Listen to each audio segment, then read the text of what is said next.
Lucifer എന്ന സിനിമയിൽ Stephen Nedumpally എന്ന കഥാപാത്രം, ആ സിനിമയുടെ അവസാന ഘട്ടത്തിൽ അയാൾക്ക് മറ്റൊരു പേരുണ്ടെന്നും അയാൾ ഭരിക്കുന്ന മറ്റൊരു ലോകമുണ്ടെന്നും നിങ്ങളെ അറിയിച്ചു.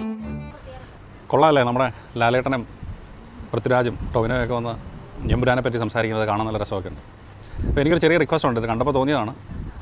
ഇതേപോലെ നമ്മുടെ ലാലേട്ടനും പൃഥ്വിരാജും ടോവിനോയൊക്കെ വന്ന് നമ്മുടെ വെഞ്ഞാറമൂട്ടിലുണ്ടായ ആ കൊലപാതകത്തെ പറ്റി ഒന്ന് സംസാരിച്ച് ലഹരിക്കെതിരായിട്ടുള്ള ഒരു അവയർനെസ് മെസ്സേജ് ഇട്ടാൽ വളരെ വളരെ നല്ല കാര്യമായിരിക്കും. ഇത് ചെയ്യുന്നില്ലെന്നല്ല ഞാൻ പറയുന്നത്, അവർ ചെയ്യുന്നുണ്ടാവും ഇടയ്ക്കൊക്കെ, പക്ഷേ ഇത് വളരെ അനിവാര്യമായിരിക്കുകയാണെന്നാണ് എനിക്ക് തോന്നുന്നത്. കാരണം ലഹരിക്കെതിരായിട്ടുള്ള ഒരു ഫൈറ്റ് നമ്മുടെ നാട്ടിൽ വളരെ വളരെ അനിവാര്യമാണ് ഈ സിറ്റുവേഷനിൽ. കാരണം ഓരോ ദിവസം പോകുന്തോറും നമ്മുടെ നാട്ടിലെ ഈ കൊലപാതകങ്ങളും അനുബന്ധ സംബന്ധമായിട്ടുള്ള പല പല പ്രശ്നങ്ങളും നടന്നുകൊണ്ടിരിക്കുകയാണ്. അപ്പോൾ ഇനിയെങ്കിലും ഇതിനൊക്കെതിരെ പ്രതികരിച്ചില്ലെങ്കിൽ കേരളം ഒരു പ്രാന്താലയമാകും എന്നതിൽ യാതൊരുവിധ സംശയമില്ല.